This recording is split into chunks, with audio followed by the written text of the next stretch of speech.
오늘 하나님 말씀 보십시다. 하나님 말씀은 누가복음 1장 13절에서 16절 말씀입니다. 누가복음 1장 13절에서 16절 말씀. 우리 한 절씩 교독할까요? 이게 안 되나요? 갑자기? 네. 제가 읽겠습니다. 천사가 그에게 이르되 사가랴여 무서워하지 말라. 너의 간구함이 들리는지라. 내 아내 엘리사벳이 내게 아들을 낳아 주리니 그 이름을 요한이라 하라. 너도 기뻐하고 즐거워할 것이요 많은 사람도 그의 태어남을 기뻐하리니 이는 그가 주 앞에 큰 자가 되며 포도주나 독한 술을 마시지 아니하며 모태로부터 성령의 충만함을 받아 이스라엘 자손을 주 곧 그들의 하나님께로 많이 돌아오게 하겠음이라. 아멘. 오늘 주연급 조연, 성경 속 조연들 세례 요한 편으로 함께 말씀을 나누겠습니다. 요즘 우리나라 K자만 붙으면 다 통하는 세상이 됐지 않습니까? 그 중에도 K 컬처, K 문화, K 드라마 아주 영향력을 갖고 있습니다. 여러분 드라마 좋아하시나요? 드라마가 너무 재밌는 드라마들이 많죠. 저도 드라마가 재밌으면 빠져들어서 헤어나지를 못할 때가 있습니다. 그래서 드라마를 가까이 하지 않으려고 굉장히 애를 씁니다. 그런데 간혹 제가 너무 좋아하는 연기자들이 있는데 그 연기자들이 등장하는 드라마가 있으면 안 볼 수가 없어요. 근데 한 번은 제가 너무 좋아하는 연기자가 있어서 그 드라마를 봤는데 1회에서 죽어요. 아니 그 사람은 주인공급이거든요. 완전 주연급인데 1회에서 죽어요. 그러고는 마지막 회에 잠깐 등장하고 끝이에요. 주연급 조연이 초반에 등장해서 1회에 사라진다. 그럼 그의 역할은 뭡니까? 뒤에 나오는 진짜 주인공의 길을 열어주는 것입니다. 길 터주고 빠지는 거죠. 오늘 본문에 나와 있는 세례 요한이 바로 주연급 조연입니다. 정말 대단한 주연입니다. 그런데 그 주연을 해야 될 사람이 조연의 역할을 합니다. 세례 요한은 예수님께서 그를 이렇게 말합니다. 여자에게서 낳은 자 중 가장 큰 자다. 그 사람들 중에 제일 큰 자 아닙니까? 엄마에게서 태어난 자 중에 가장 큰 자입니다. 그런 사람이 그의 사역을 통해서 예수님의 길을 예비하고는 본인은 사라집니다. 예수님은 흥하여야겠고 나는 쇠하여야 하리라 라고 그가 고백합니다. 그렇게 그는 사라지고 예수님을 드러냅니다. 이게 주연급 조연으로서의 세례 요한의 삶이죠. 그런데 여러분 세례 요한보다 큰 사람이 있을까요? 세례 요한보다 큰 사람이 있습니다. 예수님께서 이렇게 말씀하셨죠. 여자가 낳은 자 중에 가장 큰 자다. 그러나 천국에서는 지극히 작은 자라도 이보다 크리라. 여러분 우리는 천국 백성입니다. 하나님 나라의 백성 되었습니다. 그래서 우리는 예수 믿고 하나님 나라 백성 되었기 때문에 우리는 천국에서, 천국이라고는 죽고 가는 것이 아니라 예수 믿는 우리들 지금부터 하나님 나라를 살기 때문에 지금 우리가 세례 요한보다 큰 자다 하는 것입니다. 나는 이제 예수 믿은 지 얼마 되지도 않는데 천국에서 지극히 작은 자도 그보다 크다 말씀하셨다니까요. 그러니까 우리가 주연급 조연보다 더 비중 있는 역할을 맡은 겁니다. 주연급 조연보다 비중 있는 역할이 뭐죠? 주인공 상대역. 주인공이 멋있어요. 너무 멋있는데 그 주인공이 너무 사랑하는 상대역이요. 그래서 그 상대를 위해서 본인의 몸을 다 던져서 희생해서 그를 살려내는 상대역. 그게 우리입니다. 예수님은 예수님의 몸을 던져서 죽기까지 우리를 사랑하셔서 우리를 하나님 자녀로 만들어 주셨습니다. 그렇게 드라마가 끝나면 어떻게 되죠? 주인공은 죽고 상대역이 살아남았어요. 근데 이 시청자들이 너무 그 드라마를 사랑하면 어떻게 되죠? 시즌 2를 만듭니다. 그때 주인공이 누가 되죠? 주인공의 상대역이 주인공 됩니다. 그리고 죽은 줄 알았던 주인공이 살아나서 옵니다. 예수님이 성령으로 우리에게 오셔서 상대역인 우리들과 함께 역사를 이뤄갑니다. 그것이 바로 오늘 우리가 살아가는 삶의 모습이어야 하는 것입니다. 오늘 우리는 주연급 조연이 아니라 주인공의 상대역 시즌2의 새로운 주인공으로 우리는 이 땅을 살아가고 있다는 것입니다. 그런 우리들이 마치 조연처럼, 조연 중에도 조연, 행인 1, 2처럼 말이죠. 그냥 스쳐 지나가는, 아무런 그 사명감 없이 하루하루를 그냥 그렇게 살아가는 사람들이 얼마나 많은지 모릅니다. 남들 사는 것처럼 그냥 그렇게 살겠다라고 생각하는 사람들이 우리 주변에 많습니다. 오늘 주연급 조연으로서의 삶을 살아간 세례 요한의 삶을 보면서 우리가 어떻게 살아가야 할지를 좀 배워보십시다. 이 훌륭한 주연급 조연의 삶을 보면서 주연급 조연도 이렇게 살았는데 주인공 상대역 시즌2의 주인공으로서 사는 우리들은 어떻게 살아야 할까요? 첫 번째, 세례 요한은 본인이 귀하다는 것을 아는 사람이었습니다. 우리 또한 우리가 귀하다는 것을 아는 사람이어야 합니다. 성경에는 탄생과 관련된 이야기가 여러 개 나옵니다. 탄생의 이야기 중에 가장 핵심이 예수님 탄생 아닙니까? 예수님의 탄생 이야기들이 성경에 많이 나오죠. 그런데 예수님 탄생 이야기를 제외하고 탄생 이야기가 등장하고 있는 것이 몇 개가 있는데요. 대표적으로 야곱입니다. 뱃속에서부터 야곱과 에서가 엄마 뱃속에서 다투었던 사건들, 하나님께서 그의 탄생에 대해서 예언해 주셨던 사건들, 큰 자가 작은 자를 섬기리라 하셨던 그 말씀들 말이죠. 그 야곱이 누가 됩니까? 이스라엘이라고 하는 이름이 되는 것 아닙니까?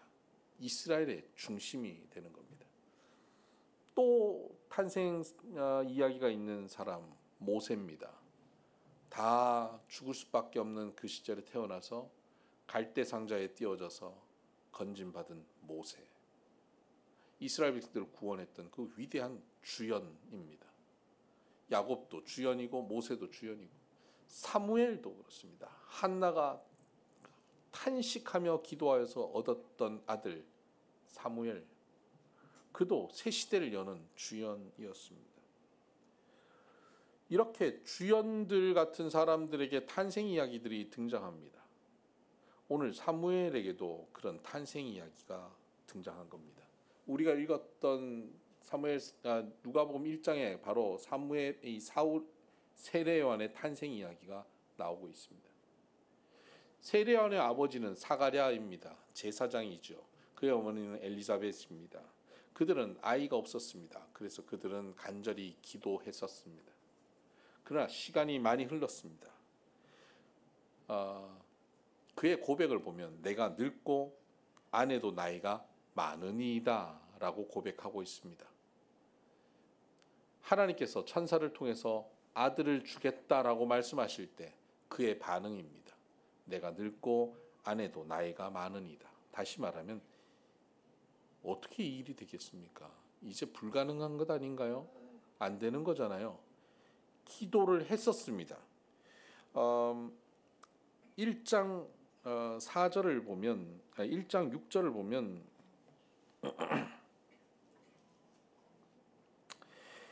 이 두 사람이 하나님 앞에 의인이니 주의 모든 계명과 규례대로 흠이 없이 행하더라. 그들은 하나님 앞에 의인으로 인정받고 말씀대로 살았던 사람들입니다. 하나님 앞에 아들을 달라고 구하는데 아들이 없어요. 기도에 응답이 없음에도 불구하고 실망하지 않고 말씀대로 걸었던 사람입니다. 13절을 보면 천사가 그에게 이르되 사가랴여 무서워하지 말라 너의 간구함이 들린지라. 간구함이 들렸다라고 얘기하는 거 보면 분명히 아들을 달라고 구하였던 적이 있죠. 그러나 이제는 나이가 많아서 이제는 그 기도하지 않습니다. 그리고 기도를 전에 간절히 하였지만 응답이 없어서 실망했던 적이 있겠죠. 여러분도 기도하는데 응답 없으면 실망하시죠. 실망하였으나 믿음에서 떨어져 나가지 않습니다. 실망했지만 그는 믿음으로 의롭게 살았고 말씀을 붙잡고 살았던 사람입니다. 그런데 나도 잊어버렸던 그 기도, 이제는 포기한 그 기도의 제목이 어느 날 하나님께서 말씀하시며 응답하시겠다는 겁니다. 여러분, 우리의 기도가 이런 겁니다. 우리는 구하고 잊어버렸지만 상황 때문에 이제는 안 되겠다 생각하지만 하나님께서는 우리가 간구한 것을 반드시 들으시고 하나님의 때에, 하나님의 방법에, 가장 정확한 때에 응답하시는 분이심을 믿으시기를 바랍니다. 세례요한은 그렇게 하나님의 응답으로 태어난 사람입니다. 야곱처럼, 모세처럼, 사무엘처럼 그렇게 하나님께서 특별히 기도하게 하셨고 특별한 스토리를 가지고 태어나게 한 사람입니다. 우리 조홍기 목사님이 요즘 아이를 위해서 하나님 아이를 주시라고 간절히 기도하고 있습니다. 여러분도 꼭 기도해 주시길 바랍니다. 그렇게 기도하며 얻은 아이, 특별한 하나님의 계획하심이 있는 아이인 줄 믿습니다.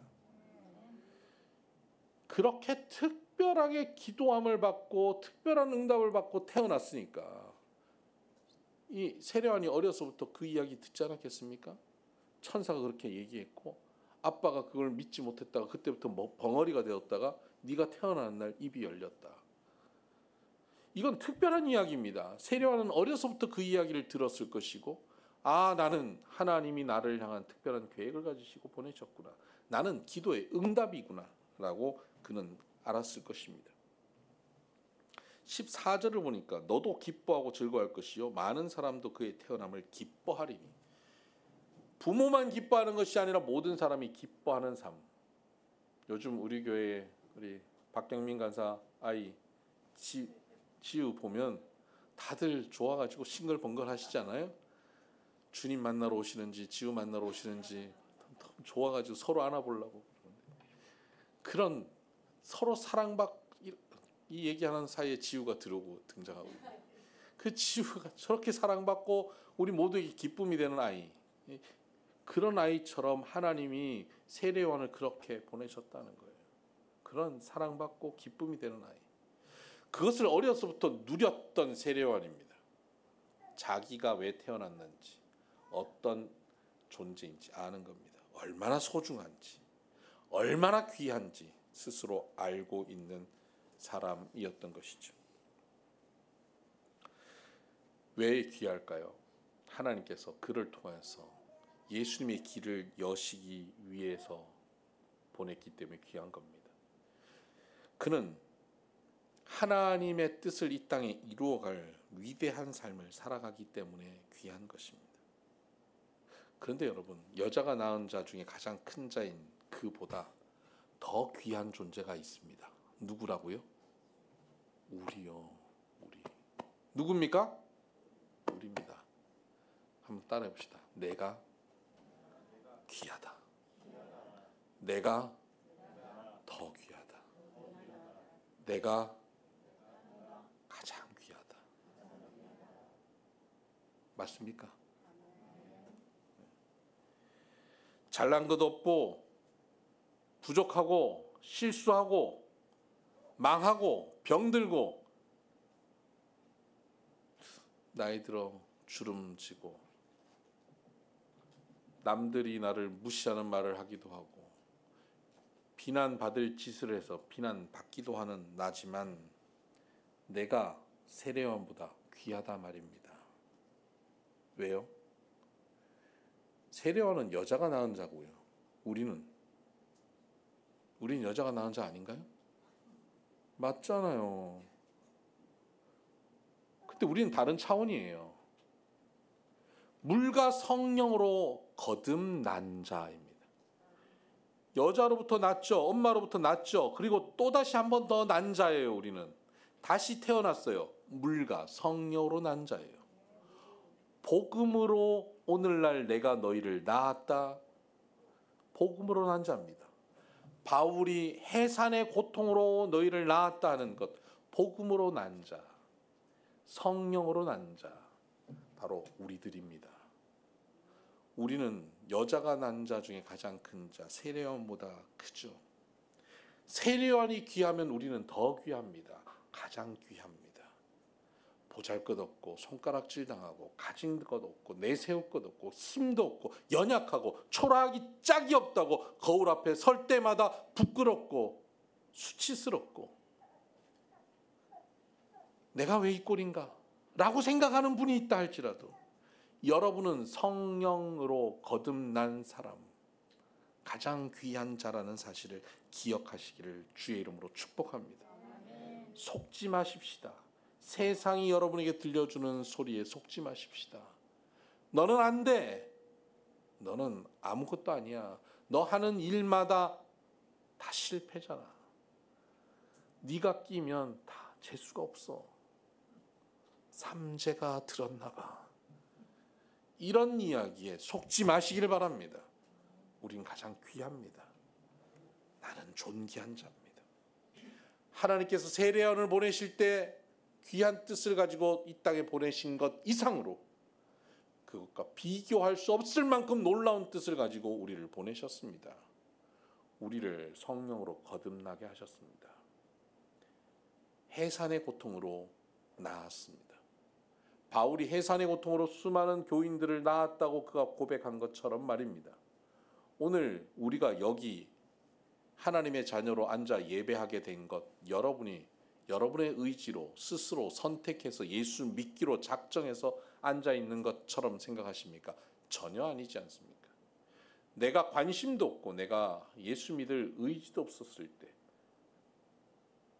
늘 나를 위해 기도했던 그런 분들이 있습니다. 부모님이 있으실 수도 있고 나의 오래된 친구가 있을 수도 있습니다. 나의 가족, 형제, 자매가 있을 수도 있습니다. 그들이 나를 잊지 않고 기도하고 있습니다. 그 기도 때문에 오늘 우리가 예수 믿고 구원받아 하나님 자녀 된 것입니다.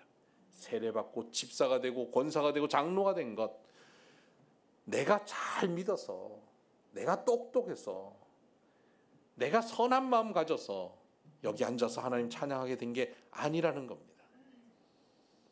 그렇게 날 위해 기도했던 사람들,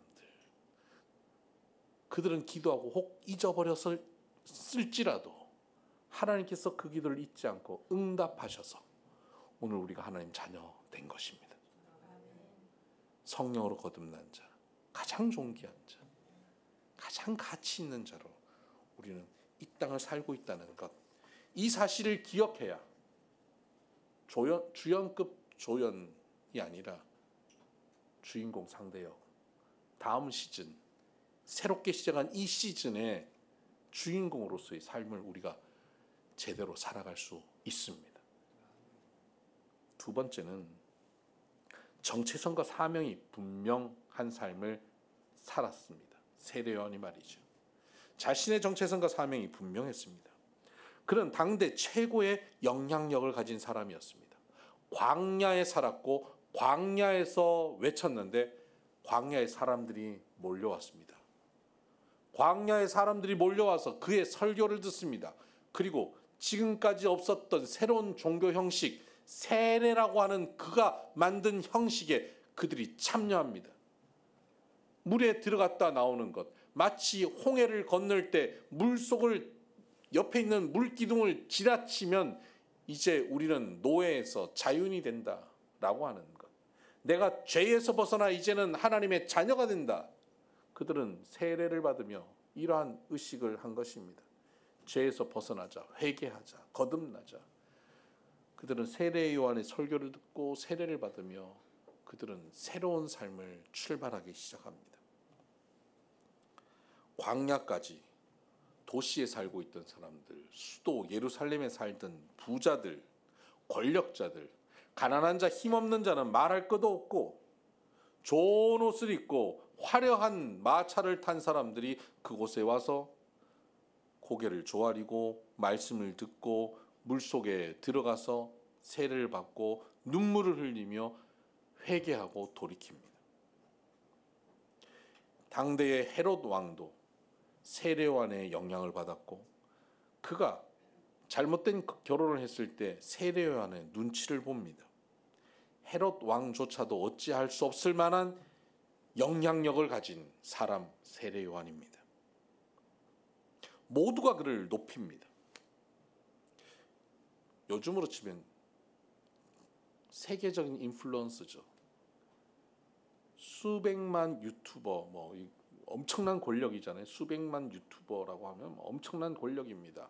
세계를 움직일 만한 권력을 가지게 되죠. 1000만 유튜버가 된다고 생각해 보세요. 엄청나죠. 세례요한이 당대의 그러한 파워를 가진 권력자가 된 것입니다. 어마어마한 인기, 영향력, 사람들의 기대의 중심에 있습니다. 여러분, 사람이 그렇게 되면 어떻게 변질하는지 알지 않습니까?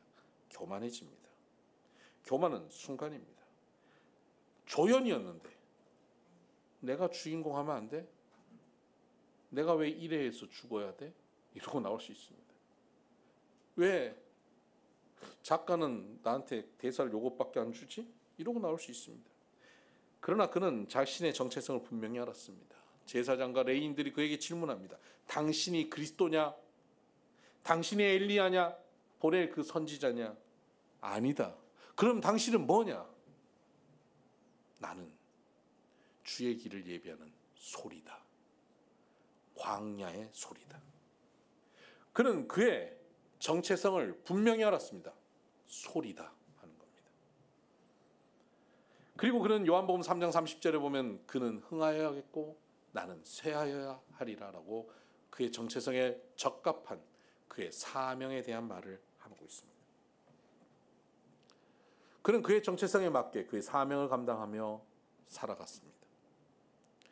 만약에 여러분 소리가 내용을 전달하는 것이 소리의 본질인데 내용이 잘 전달되었음에도 불구하고 또 소리가 나면 어떻습니까? 자, 여러분 아파트에 간혹 관리실에서 이 광고가 나올 때가 있습니다. 띵동 땡동 얼마나 소리가 큰지 몰라요. 근데 소리가 나고 광고하는데 또박또박 광고합니다. 내일은 우리 아파트 노인분들을 위한 이러면서 저하고 상관없는 이야기가 나옵니다.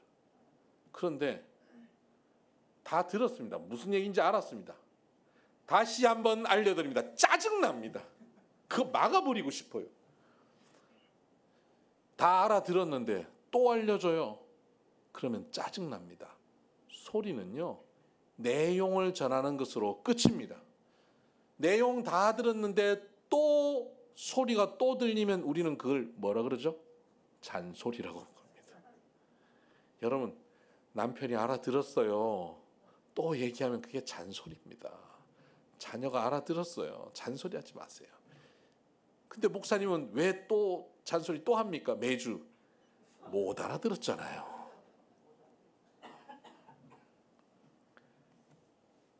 하나님께서 세례요한에게 주신 그 소리의 역할을 세례요한이 감당합니다. 나는 본질이 아니다. 나는 내용이 아니다. 소리다 하는 겁니다. 잔소리가 되지 않으려 했습니다. 잔소리가 반복되었으면 그는 소음이 되고 말았을 것입니다. 그가 자신을 전하고 자신이 중심이 되고 자신을 높이려 했으면 거룩한 울림이 아니라 소음으로 살게 되었을 것입니다. 나의 정체성, 내가 오늘 이 자리에 있는 이유, 그리고 이 삶의 사명, 이것을 깨닫고 살 때 우리는 소음이 아니라 소리로서 사명을 감당하며 살게 되는 것입니다. 여러분, 우리가 지금 이 자리에 있는 이유가 뭡니까? 사명이 뭡니까? 지난주에 제가 어떤 귀한 세미나를 참여했습니다. 거기에 막 한 8명 모여서 하는 세미나입니다. 거기에 그 발표하는 분이 김현철 교수라고 하는 분인데, 지금 현재는 연대 교수입니다. 경제학 교수인데 콜롬비아 대학에서 박사하고 석학 중에 석학입니다. 코넬대에서 교수하고 홍콩 과기대에서 교수하던 분입니다. 근데 연대로 오면서 자신의 받던 연봉의 3분의 1만 받고 오는 겁니다. 희생해서 오는 거예요. 그는 더 세계적인 활동을 할 수 있는 사람입니다. 근데 그가 그렇게 와서 지금 한국을 위해서 뭔가 일을 하려고 들어왔습니다. 이제 온 지 얼마 안 됐습니다. 근데 그가 경제학자잖아요. 물론 그가 원래 의사입니다. 의사인데 의사로 살다가 왜 가난한 사람들은 암을 초기에 발견하지 않고 말기에 발견하고 오지 하는 것을 인턴을 하면서 깨닫고, 그가 의대를 마치고는 경제학을 공부하기 시작합니다. 그가 경제학을 공부한 건 유명해지려고 한 것이 아니라 가난한 사람들을 돕고 싶어서 경제학을 공부합니다. 그래서 경제학을 공부하고 나서 그가 여러 가지 수치와 통계를 통해서 정리한 게 있습니다. 그 정리가 이겁니다. 여러분, 세상에서 성공하는 사람들, 여기서 경제학자가 성공한다고 하는 것은 돈이지 않겠습니까? 세상에서 성공하는, 돈 좀 많이 번 사람들의 공통점이 있대요. 50% 공통점이 있습니다. 뭔지 아십니까? 네? 주는 거 좋아하는 사람. 네. 50%가 공통점이 있습니다. 되게 허무한 답일 겁니다. 좋은 나라에서 태어난 사람. 좋은 나라에서 태어난 사람이 부자가 될 가능성이 50%를 깔고 갑니다. 그 다음 부자가 된 사람들의 공통점이 있습니다. 뭔지 아세요? 어릴 때 좋은 환경에서 교육받고 좋은 유전자를 받은 사람. 그게 30%입니다. 80%. 나머지 20%는 노력에 의해서, 그 노력도 좋은 유전자 속에서 체력이 있고 또 공부할 수 있는 여건도 있고 일할 수 있는 기회도 주어진 것. 다시 말하면 80%는 확실하게 그냥 주어져 있는 운이고 나머지 20%도 거의 운이다.